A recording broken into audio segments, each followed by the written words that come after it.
So, Dimitri, was hat wieder aufpassen bei mir? Profi? Was wird das sein? Füchse. Okay, machen wir ein bisschen Nacken heute, ne? Nach dem Nacken kann man gut kacken.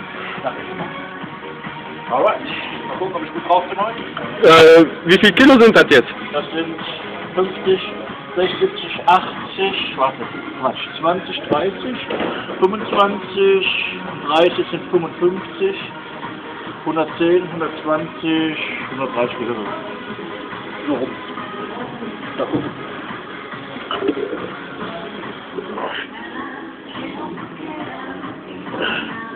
Easy.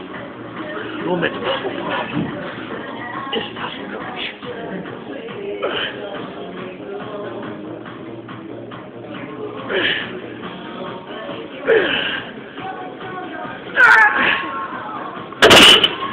Ich denke mal, da geht gleich noch mehr.